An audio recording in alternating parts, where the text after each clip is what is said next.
Calabasas Media.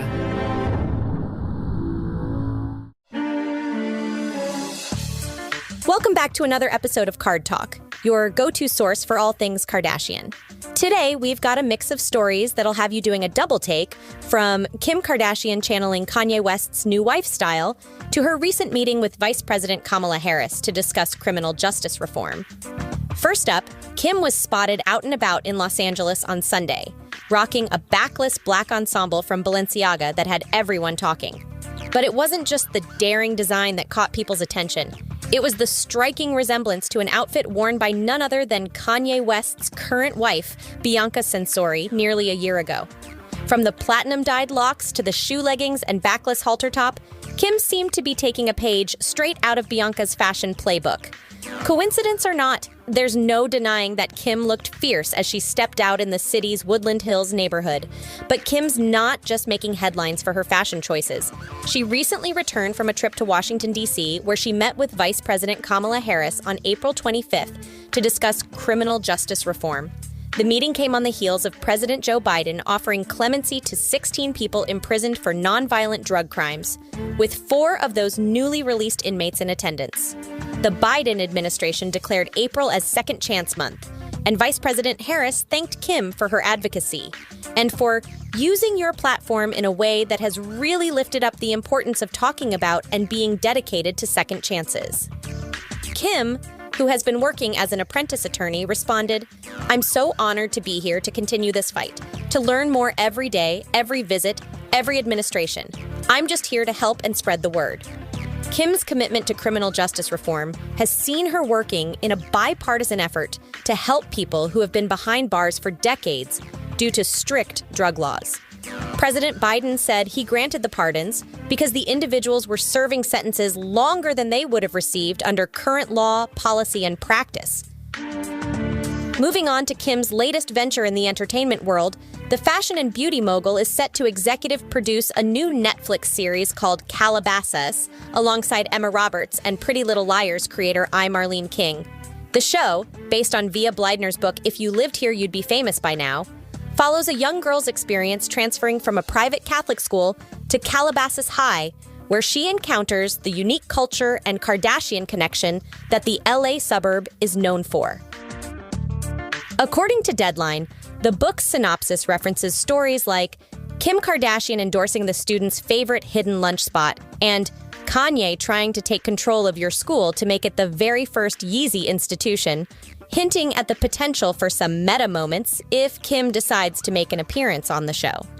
With King set to write and serve as showrunner, and Roberts also on board as an executive producer, Calabasas is shaping up to be a must-watch for fans of the Kardashians and anyone curious about the ins and outs of growing up in the famous suburb. In more serious news, a recent CDC report has shed light on the dangerous consequences of unlicensed and poorly equipped practitioners blurring the lines between beauty, wellness, and medical industries. The report reveals that at least 3 women were diagnosed with HIV after receiving a bloody vampire facial at an unlicensed wellness spa in Albuquerque, New Mexico, marking the first documented case of HIV transmission via contaminated cosmetic injections. The spa in question, VIP Spa, was investigated and promptly shut down by the CDC in 2018 after the first HIV-positive patient was diagnosed. The report found that the spa's safety practices were horrifyingly non-existent, putting clients at serious risk. For those unfamiliar, a vampire facial is a cosmetic procedure that involves drawing blood from a patient, separating the platelets, and then re-injecting them into the skin using tiny needles. While the treatment is purely cosmetic and doesn't offer any medical benefits, it gained popularity in 2013 after Kim Kardashian posted a bloody mid-treatment selfie.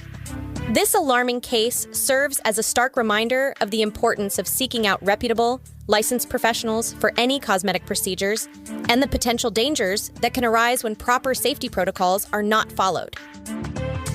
Shifting gears to Kim's business endeavors, it appears that her private equity firm, Sky Partners, has faced some challenges in securing funding. According to federal securities filings, the firm, which Kim launched with former Carlyle Group executive Jay Sammons over a year ago, has raised just $121 million out of its ambitious $1 billion goal.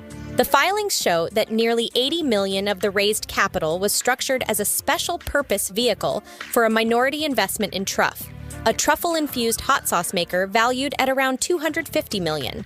While anonymous sources told Axios that Sky potentially raised more than the reported $121 million, the firm remains far from its fundraising targets. During its pre-marketing stages, Sky reportedly aimed to invest in consumer and media companies, with many onlookers anticipating that these would be brands promoted by Kim herself. However, the reality star-turned-mogul has clarified that her role will be more of a traditional private equity advisor rather than a brand ambassador. Despite assembling a strong team, including the hiring of former Apple retail boss Angela Ahrendts as a senior operating advisor, Sky's investors can't do much until the firm has more capital to work with. It remains to be seen how Sky will navigate these fundraising challenges and whether Kim's star power will be enough to attract the necessary investments to reach their lofty goals. More in a moment.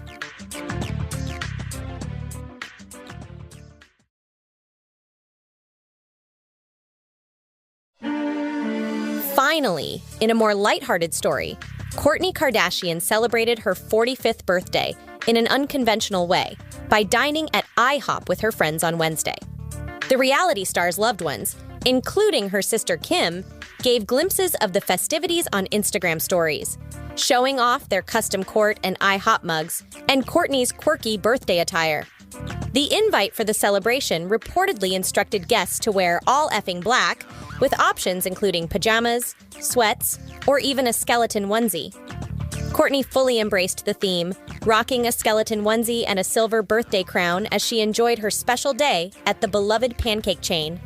Pal Virginia Nazari shared details of the invite on her Instagram stories, writing, "The invite said, location, IHOP. Time, 11 a.m.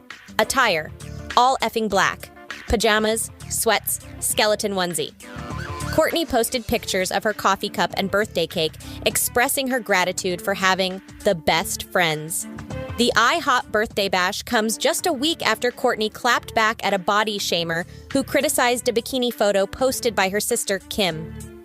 The Poosh founder declared her love for the body that gave her 4 children, writing, "I love this photo. And I love this body that gave me my 3 big babies and my little baby boy." Kourtney's confidence and body positivity shone through as she later shared her own bikini photo, rocking a vintage Dior swimsuit while on a tropical trip with her husband, Travis Barker, and their kids. She captioned the photos, 45 trips around the sun, celebrating her milestone birthday with a touch of humor and a whole lot of self-love. And there you have it. A deeper dive into the latest headlines from the always fascinating world of the Kardashians. From fashion statements to business ventures, birthday bashes to body positivity, there's never a dull moment when it comes to this famous family. Stay tuned for more Card Talk, where we'll continue to bring you the most intriguing stories and insights from the Kardashian universe.